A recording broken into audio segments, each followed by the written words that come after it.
يرفع الله الذين آمنوا منكم والذين أوتوا العلم درجات والله بما تعملون خبير. Bismillahirrahmanirrahim. Assalamualaikum warahmatullahi wabarakatuh.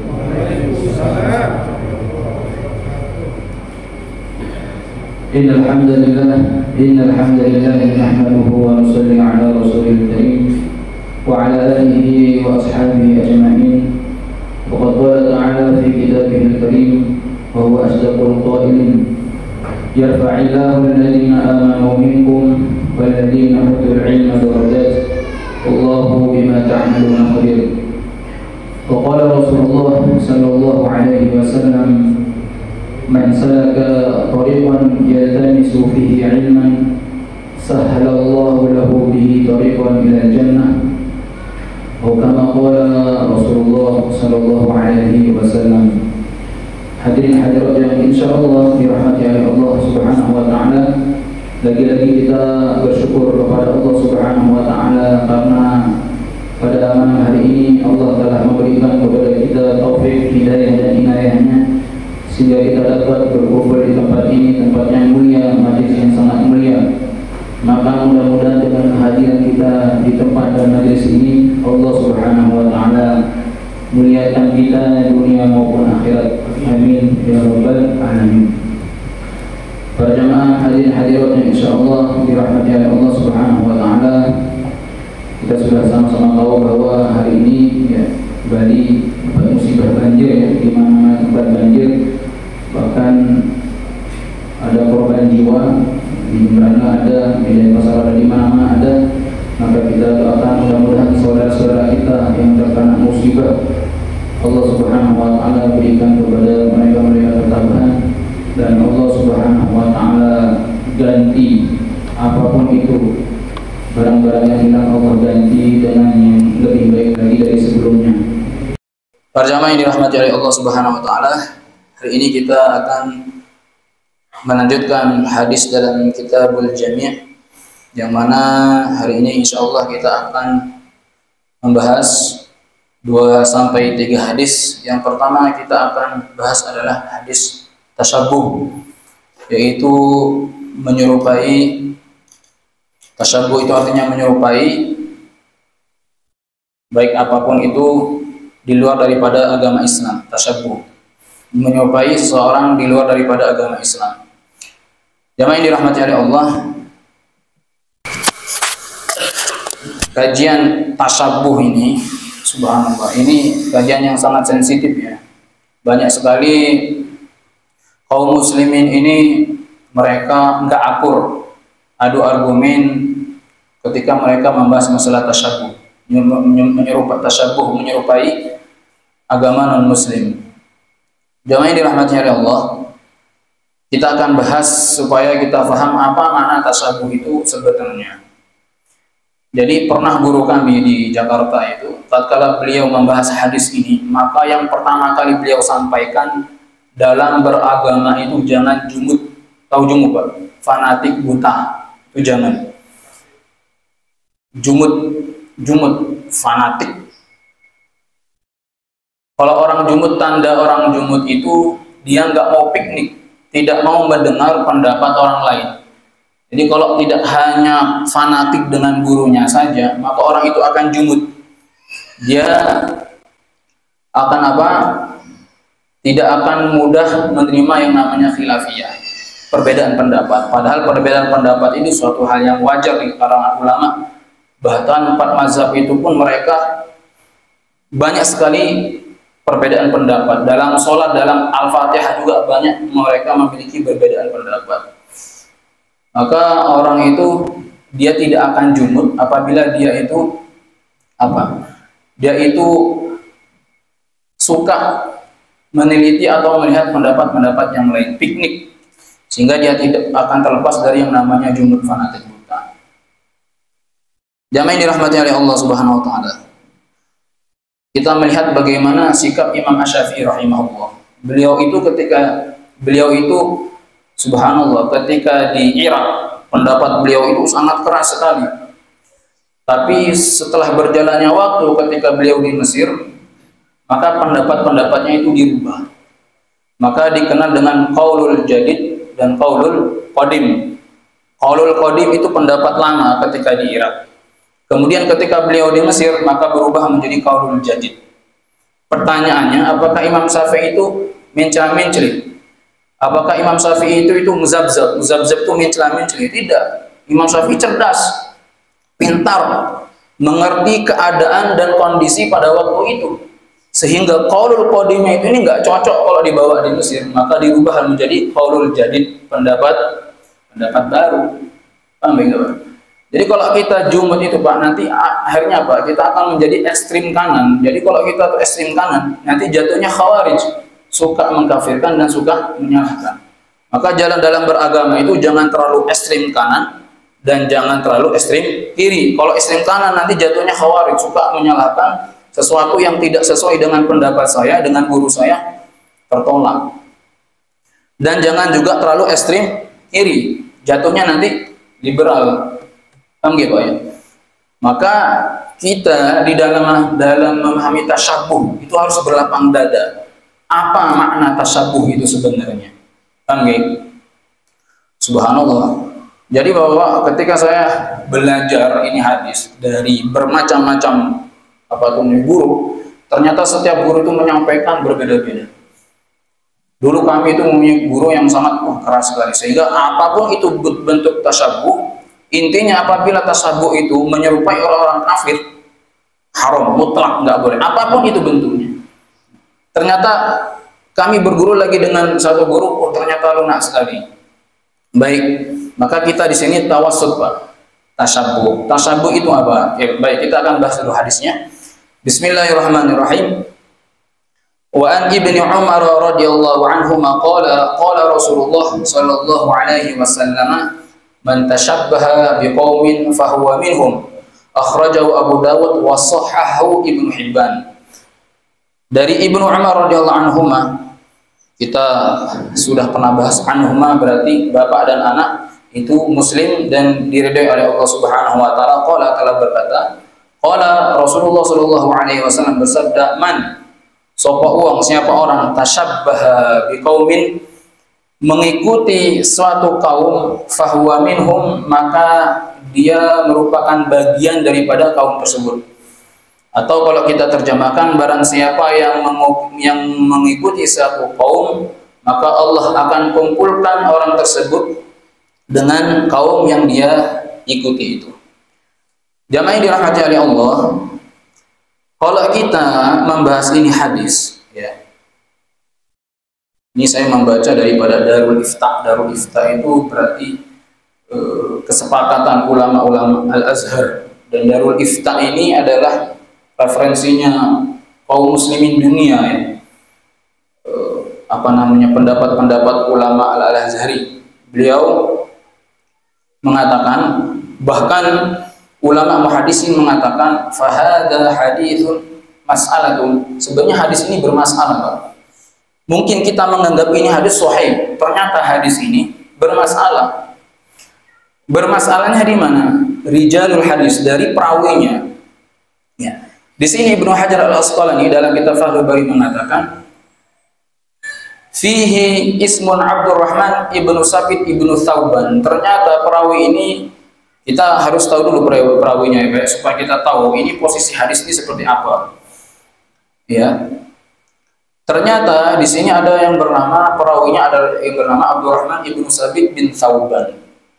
Kita melihat bagaimana status dan gobitnya kekuatan hafalan beliau. Ternyata Imam Az-Zahabi dalam Syiarul A'nam An-Nubala, beliau mengatakan laisa bisiqah.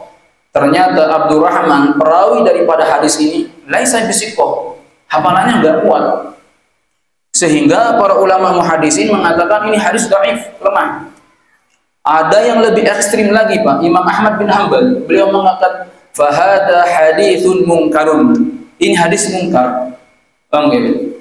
Hadis munkar. Sebagian ulama lagi mengatakan hada sahihun. Ada yang mengatakan hadis ini sahih. Nah, kenapa di antara ulama hadis terjadi perbedaan pendapat? Ada yang mengatakan munkar, ada yang mengatakan lemah, ada yang mengatakan sahih.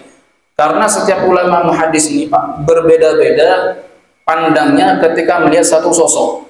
Imam Az-Zahabi mengatakan Abdurrahman ini hafalannya enggak bisa diterima karena hafalannya lemah. Banyak sekali riwayat-riwayat yang diriwayatkan oleh Abdurrahman ini enggak betul. Sehingga ulama mengatakan oh ini hadis dhaif. Ada yang mengatakan mungkar karena apa? Hadis ini bertentangan dengan hadis-hadis yang lain. Bertentangannya apa? Apakah setiap tasyabuh itu mutlak diharamkan atau tidak? Karena ternyata Rasulullah itu juga banyak bertasyabuh dengan orang-orang non-muslim. Ada tanakut, ada apa namanya? Ada tanakut, perbedaan, ada perbedaan antara hadis ini dan hadis yang itu. Paham gitu? Nah, jamaah yang dirahmati oleh Allah, maka okelah kita sekarang menganggap ini hadis sahih. Ini hadis sahih.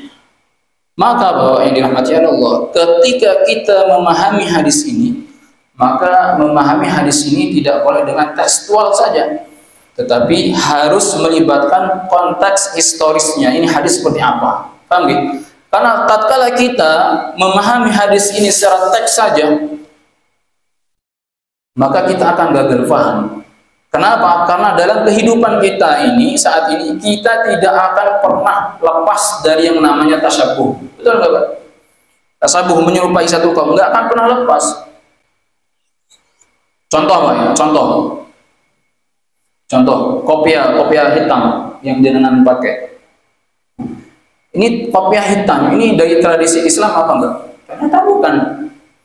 Ternyata banyak juga para pejabat ketika mereka dilantik di istana negara, ternyata bukan dari kaum muslimin saja, non muslim juga menggunakan peci hitam. Nah, ini kan kalau secara bahasa tasyabuh juga.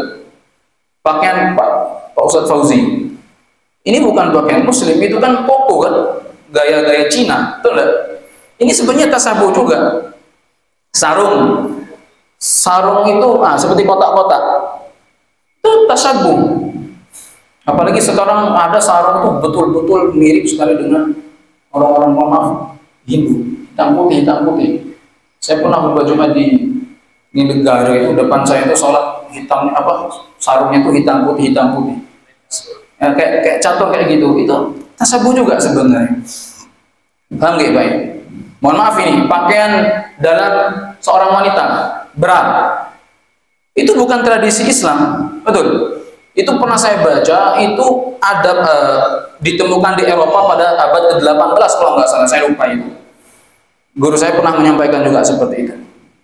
Itu bukan dari bagian Islam. Makanya Pak, kenapa di dalam fikih klasik perbedaan antara sholat laki-laki dan perempuan, kenapa perempuan itu ketika rukuk harus merapatkan fi sadhihi, gitu bahasanya, harus merapatkan dekat payudaranya agar, mohon maaf ini ibu-ibu, payudaranya itu tidak melantung-lantung sepertinya, sehingga harus dirapatkan.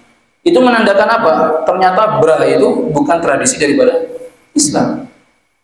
Maka kalau kita mengatakan tasyabuh minhum, barang siapa menyerupai satu kaum, berarti kita ini Pak nggak lepas dari tradisi orang-orang non-muslim. Itu apa? Tasyabuh. Maka alhamdulillah kemarin ketika ujian tengah semester, itu anak-anak kelas 2, 3, dan 4, ketika kami memberikan soal di niat itu, sebutkan perbedaan sholat laki-laki dan perempuan. Alhamdulillah, anak-anak TPK Ikhwan faham dia. Ada 5 perbedaan, walaupun bahasanya itu amburadul, tapi mereka itu faham. Ada yang anak kelas 2 nggak ngerti cara nulisnya, tapi dia gambar, dia posisi laki-laki begini, dibuat tangan kayak begini, kalau perempuan kayak begini. Nggak apa-apa, kita benarkan. Dan itu mereka faham, gitu. Paham ya? Itu tasyabuh. Apa namanya? Bra itu juga tasyabuh dengan orang Eropa, bukan tradisi Islam. Makanya jamaah yang dirahmati oleh Allah, kita membahas hadis seperti ini, Pak. Khaliful musyrikina akhafus syawarib wa auful lihyah. Kata Rasulullah, ini hadis sahih. Kata Rasulullah, khaliful musyrikin, selisilah orang-orang musyrik dengan apa? Potong, pendekkanlah kumis kalian, wa auful lihyah, dan panjangkan jenggot kalian. Ini kita harus paham bagaimana konteksnya itu seperti apa. Ketika terjadi peperangan, Rasulullah itu tidak memahami mana orang muslim dan mana orang-orang musyrik karena pakaian mereka itu sama. Maka kata Rasulullah SAW, selisihi mereka dengan cara apa? Kumisnya ditipiskan, kemudian apa namanya, jenggotnya diperpanjang. Jamaah yang dirahmati oleh Allah, maka kalau memang bertasyabuh itu harus totalitas, seharusnya kita harus juga mengambil pendapat seperti ini. Ini hadis riwayat Abu Daud ya, hadis Muslim. Kata Rasulullah SAW, khaliful Yahud, selisilah orang-orang Yahud. Fa innahum, ini perhatikan, sesungguhnya orang-orang Yahud la yusalluna fi ni'alihim wala khifafihim. Orang-orang Yahudi itu, mereka itu kalau sholat tidak memakai sendal dan tidak memakai sepatu. Sama seperti kita. Paham gitu? Orang Yahudi dan Nasrani sholatnya nggak pakai sendal dan pakai sepatu. Maka seharusnya, Pak, kalau kita harus menyelisih cara ibadah mereka, seharusnya sholat kita itu harus pakai sendal dan sepatu. Kalau kita merajuk hadis ini, Pak, paham? Paham nggak, Pak? Karena orang-orang Yahudi mereka sholat juga nggak pakai sendal dan tidak pakai sepatu. Ini hadis yang sahih Abu Daud. Nah, sekarang pertanyaan, beranikah takmir, ya, memerintahkan kepada para jamaah agar kita berbeda dengan orang Yahudi, sholat pakai sendal dan pakai sepatu? Nggak ada, Pak. Oh, itu kan lantainya kan suci, Ustaz. Itu bagaimana, Bos?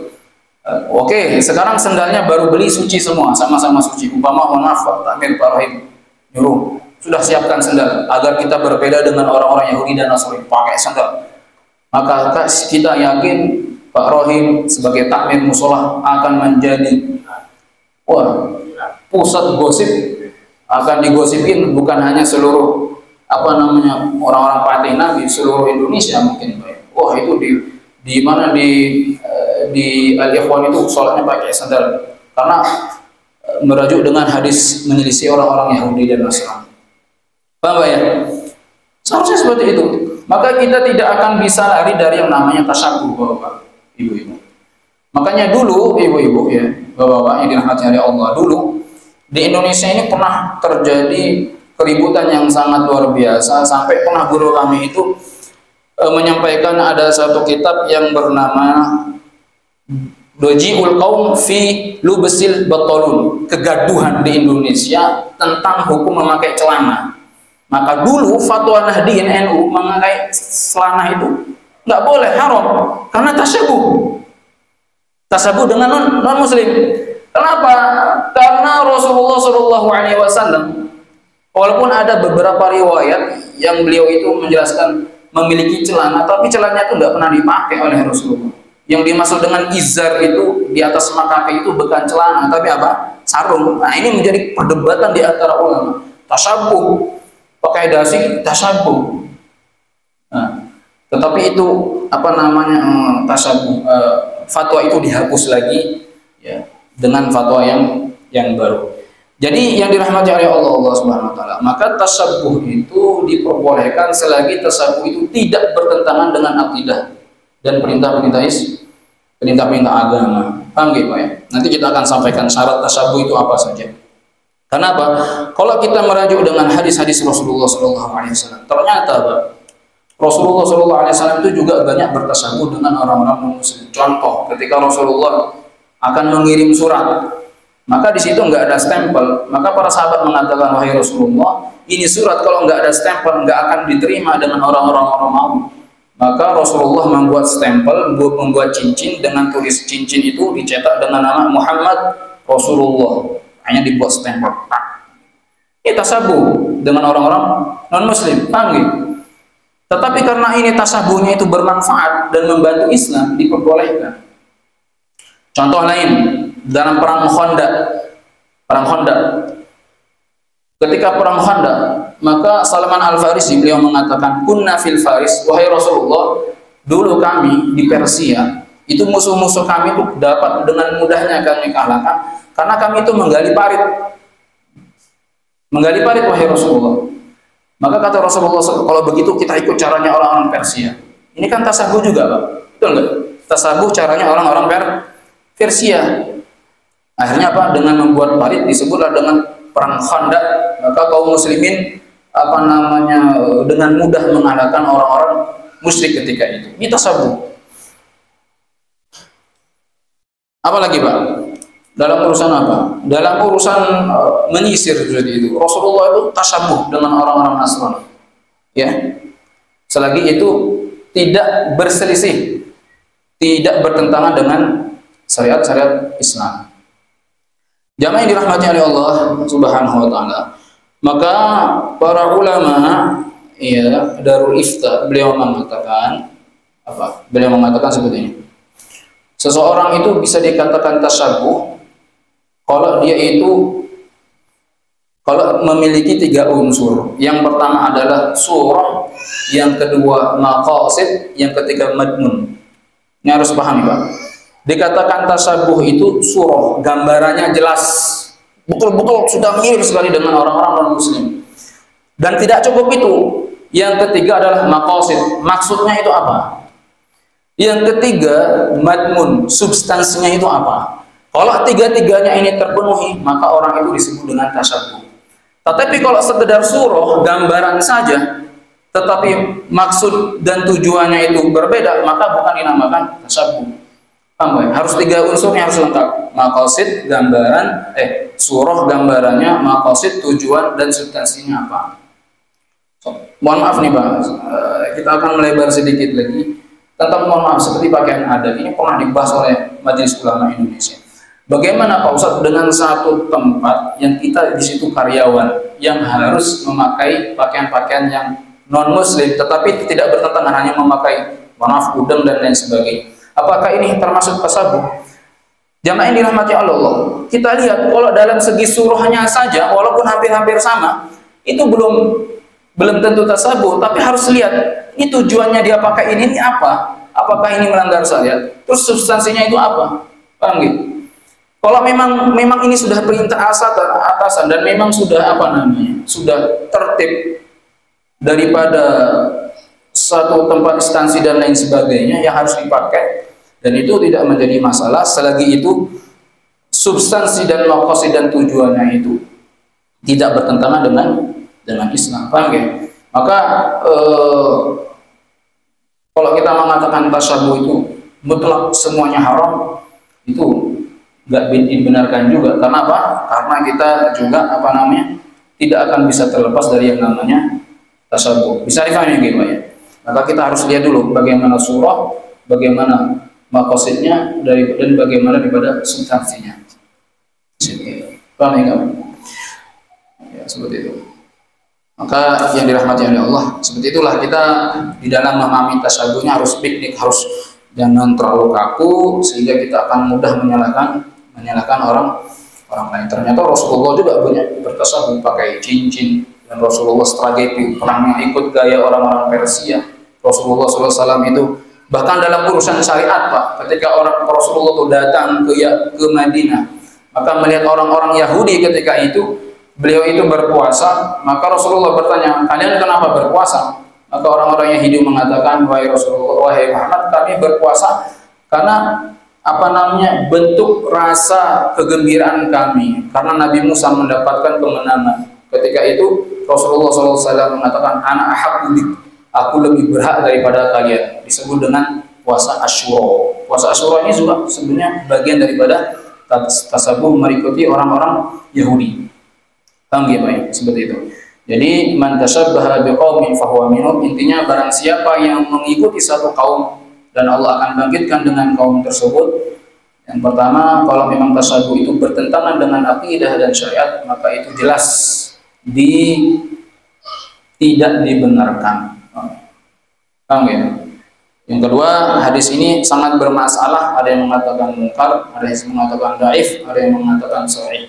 Ya, tergantung bagaimana kita mau berpendapat saya. Kita mau ngambil munkar ya sudah munkar. Kalau dhaif ya sudah dhaif. Kalau kita mau ngambil sahih ya sudah, kita berarti berpendapat bahwa hadis ini sahih. Baik, kita lanjut jamaah yang dirahmati oleh Allah, hadis yang berikutnya. Bismillahirrahmanirrahim. Wa an Ibnu Umar radhiyallahu anhu qala akhadha Rasulullah sallallahu alaihi wasallam bimankibai wa qala kun fid dunya ka'annaka gharibun aw 'abiru sabilin. Wa qala Ibnu Umar radhiyallahu anhu ma yaqulu idza amsayta fala tantidhir sabah wa idza asbahta fala tantidhir al-masa wa khudh min sihhatika li saqamik wa min hayatika li mautik. Akhrajahu al-Bukhari. Wa Ibnu Umar, dari Ibnu Umar radhiyallahu anhu qala, telah berkata, akhadha Rasulullah sallallahu alaihi wasallam bimankibayya. Ketika itu Rasulullah sallallahu alaihi wasallam mendekatiku, kata Ibnu Umar, dan Rasulullah memegang kedua pundakku, dipegang seperti ini di hadapan Ibnu Umar. Ketika itu Ibnu Umar min sigari sahabah, masih muda sekali. Nah, ini hebatnya Rasulullah, masih muda sudah diberikan nasihat, sudah ditanamkan tauhid. Ya. Faqala, Rasulullah berkata, artinya ulama muhaddisin mengatakan ini keseriusan Rasulullah sallallahu alaihi wasallam akan hadis yang ingin dia sampaikan. Kata beliau, kun fid dunya ka'annaka gharibun. Jadilah engkau di dunia ini seakan-akan engkau itu orang yang asing. Aw 'abiru sabilin, atau orang yang hanya sekedar lewat. Wa qala Ibnu Umar radhiyallahu anhu ma yaqul, dan Ibnu Umar radhiyallahu anhu mengatakan, idza amsayta, jika telah tiba waktu sore, fala tandidi sabah, maka jangan kau tunggu sampai waktu subuh. Wa idza asbahta, dan kalau sudah tiba waktu pagi, fala tandidil masa, maka jangan engkau menunggu sehingga tiba waktu asar. Wa khudh min sihatika, maka manfaatkanlah sehatmu, lisaqamik, sebelum datang sakitmu. Wa min hayatika, dan manfaatkanlah kehidupanmu, limautika, sebelum datang kematianmu. Ibnu Umar ini jamaah yang dirahmati oleh Allah, dinasihati oleh Rasulullah SAW. Pertama, yaitu jadilah kamu di dunia ini seakan-akan kamu asing atau orang yang hanya sekedar lewat. Yang pertama, hadis ini menjelaskan kepada kita, maka hiduplah di dunia itu biasa-biasa saja. Artinya jangan terlalu terlena dengan kehidupan dunia. Jadilah kamu seperti orang yang asing. Kita lihat orang asing itu seperti apa, Pak? Orang kalau datang ke satu tempat dan dia itu merasa asing, maka dia itu akan hidupnya itu di tempat yang asing karena dia itu orang pendatang baru, maka langkahnya itu terbatas. Dan dia itu tidak akan terlena dengan rumah-rumah yang megah. Kenapa? Karena dia asing tempat itu, dan dia akan tinggalkan, dan dia tidak akan mau tinggal di sana karena hanya sekedar mampir, gitu Pak. Dan dia tidak akan terlena dengan mobil-mobil yang mewah. Kenapa? Karena itu bukan tempat dia, dan dia tidak tergiur untuk membeli mobil di sana karena dia tidak akan tinggal di sana. Maksud hadis ini seperti itu. Karena apa? Karena tujuannya itu hanya sekedar mampir. Tempat sesungguhnya itu di halaman kampung rumah dia itu. Hadis ini mengajarkan kepada kita bahwa jangan terlalu terlena dengan kehidupan dunia. Kalau kita terlena, wajar Pak, manusiawi. Maka kita belajar saja untuk tidak terlalu terlena. Karena apa? Karena kehidupan kita yang sesungguhnya itu bukan di dunia, tetapi di alam akhirat yang akan abadun abada, ada awal tetapi tidak ada akhir. Makanya ulama mengatakan pintu itu merupakan bagian pertama daripada kehidupan abadi. Jangan mengatakan pintu itu adalah akhir dari segala-galanya, kematian, tidak. Tetapi kematian itu adalah awal daripada kehidupan yang abadi. Saya pernah menyampaikan kenapa Allah itu hanya membatasi manusia 60-70 tahun, bahkan mentok 1500 tahun. Sesungguhnya Allah itu mampu saja Pak memanjangkan umur kita selama-lamanya, itu mampu saja. Kenapa Allah hanya membatasi usia kita? Ya karena memang Allah ciptakan manusia ini bukan untuk alam dunia, tetapi untuk alam akhirat. Makanya abirus sabil ini mampir. Kalau guru kami mengatakan di dunia ini hanya mampir mumbih, mampir saja mencari bekal untuk alam akhirat. Idza amsayta fala tandri subuh. Kalau sudah tiba waktu asar, jangan ditunda-tunda waktu subuh. Kalau sudah tiba waktu subuh pagi, jangan ditunda-tunda waktu asar. Maka gunakanlah waktu sehatmu itu sebelum kamu sakit, dan manfaatkan kehidupanmu itu sebelum datang kematianmu. Jamaah yang dirahmati oleh Allah, artinya apa? Ketika beramal itu jangan ditunda-tunda. Kalau kita dalam urusan dunia kan kita tidak pernah tunda kan. Maka seharusnya dalam urusan akhirat itu jangan ditunda-tunda. Waktunya sholat, berangkat.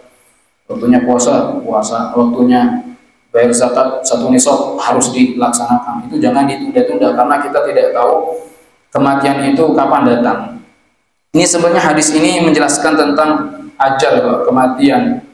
Maka Allah dengan tegas mengatakan fa idza jaa ajaluhum la yastakhiruna sa'atan wa la yastaqdimun. Kalau sudah tiba ajal seseorang, maka ajal itu tidak bisa ditunda-tunda dan tidak bisa dimajukan. Gak bisa kita minta tolong kepada Allah, ya Allah tunda ajal saya, gak bisa. Karena ajal itu rahasia Allah. Ini tadi di kampung saya ini Pak, orang ngekos di depan rumah Sofyan gitu. Masya Allah, masih sehat, hamil.